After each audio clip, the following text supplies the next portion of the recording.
I love this book about emotional intelligence, but it took me 1 year to finally read it. Even though I enjoyed every single page of this book, still I didn't have the motivation to finish it sooner. You might feel the same if you are watching my video right now, or maybe you haven't read any book in the recent years.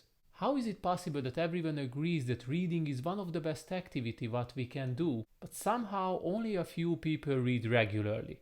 The answer can vary person by person. Some of us don't have time, or we don't find an interesting book, or simply we are tired when we have free time and reading is the last thing in our mind.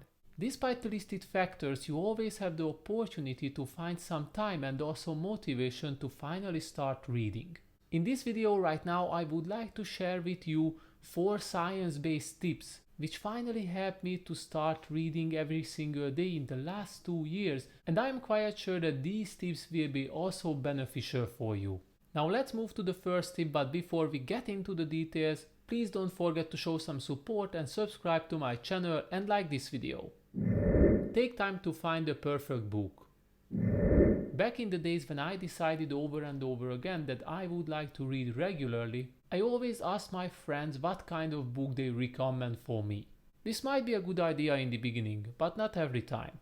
It happened with me often that I took a recommendation, but in the end I purchased a book which wasn't interesting for me at all. And this could be one of the main reasons why you don't read regularly, even if there is a book next to you on your night shelf. Next time when you decide to read again, make sure that you take time and find the most suitable material for you. Don't rely on luck, but rather prepare yourself. Feel free to go to a bookstore and spend a few hours among the book selection. This can be an excellent idea, especially if you would like to get some special motivation for reading once again. It's always a good start to be among people who also enjoy reading. It can be truly inspiring. Certainly you can also hit Google and find books with top reviews in different kind of sections, but it might not be as motivating as visiting a bookstore physically. At this point you might wonder why I don't recommend ebooks. I think if you would like to develop a proper reading habit, then it might be easier to stick with the old-fashioned way. Visiting a bookstore, touching the cover of a book, or get the smell of the fresh pages. All of these impulses can help you to once again fall in love with reading. By the end of this step, you should have a book in your hands which seems to be enjoyable for reading. But it still doesn't mean that you will read in the end. So you have to plan carefully if you would like to make sure to read this book finally, which will lead us to the next step. Always have a book with you. Have you ever wondered how much idling periods do you have throughout your days? You wait for the bus, stuck in a traffic jam, wait for a time appointment, and so on. Most of the time we instantly take our phones and start to scroll through social media endlessly until we can move to our next destination. But it shouldn't be like this. If you would like to develop a reading habit, then you have to ensure to always have the opportunity to practice it anytime when you can. That's why it is reasonable to carry a book with you each time you leave your home. First, it will help you to give up on your excuses, as I am quite sure that you have at least 30 minutes every single day, which time period you will fill with empty activities like waiting or scrolling through social media. Secondly, if you carry your favorite book by your side, it will also increase your temptation for reading. You don't have to wait until you arrive at home. You can read anytime when you have 5 to 10 minutes of free time. But having a book on your side doesn't mean that reading should only happen when you are on your way. I highly recommend you to carry your book with yourself around your house and make sure that it's always in front of your eyes. For sure you shouldn't take a shower with a book in your hand or sleep with it, but it's still a good idea to place it on your nightstand or on your desk. Shortly, having your book near you will increase your urge to read anytime when you have some kind of spare time. Read less at once.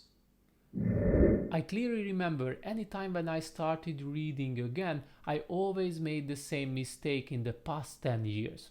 I bought a book recommended by a friend of mine, started to read as much as I can, even for hours, for weeks. What happened? In the end, I gave up on reading once again. You have to understand that reading is not a sprint, but rather a marathon. It's not a competition, but somehow we tend to feel the urge to read as much as we can anytime when we have a book in our hands. The problem is that in the end we won't be able to recall any kind of information if we read like this, and we probably get tired too quickly with all the new information we acquired too fast. If you follow this approach, then don't be surprised if you give up soon, as this way reading is an obligation and not an enjoyable activity.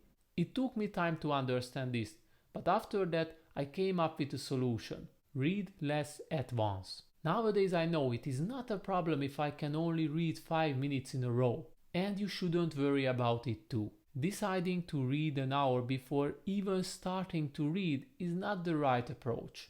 And it is also not a good idea to set goals for yourself like I would like to read 20 pages every single day. Let your mind decide how much is enough for you. The key here is the consistency and not the quantity. Just think about it. If you love to work out, someday you will feel that some extra sets needs to be done because you enjoy training. Maybe you will hit a new personal record. Other days you just want to get over it as fast as you can. But, and this is very important, you still won't skip your workout. And reading is working the same. Someday you can read 1 hour in a row because you had a good quality of sleep and you don't have many things to do.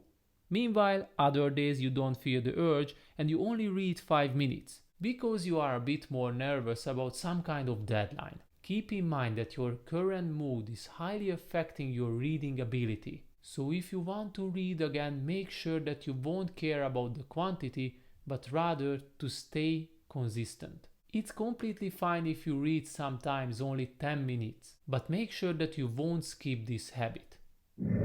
Listen to yourself, but stay consistent. Reading preferences can always vary, and it is reasonable to listen to your heart, because you are the only one who knows perfectly what is the best for you. So if you would like to stay consistent with this kind of habit, then always ask from yourself, do I enjoy reading at the moment? If the answer is yes, then you are on the right path, so keep going on. But if the answer is no, try to figure out what is the problem and also come up with solutions which can solve this to make sure that you stay consistent. Maybe the book what you picked previously is not enjoyable anymore. The solution? Get a new one and don't freak out because you haven't finished the previous one. Maybe you are too tired during reading. That's also fine. Feel free to read only a few pages and afterwards do something different. However, if you are always tired when reading is coming, then it's probably worth to seek for a new time period for reading. Try to read in the morning, or if it is not too tiring for you, do it in the evening. The main message here is to be comfortable with reading and don't try to come up with excuses, which will lead you to finally give up on reading once again. The goal is to remain consistent, which means that sometimes you will face difficulties. But you always have the right to make changes and find new ways to make reading once again interesting and find yourself in a flow state. So these were the 4 science-based tips which finally helped me to start reading once again. And I hope you also found them interesting for your own reading habit. And by the end, if you enjoyed this video, please don't hesitate to subscribe to my channel, and you can also check out one of my previous videos, and see you next week.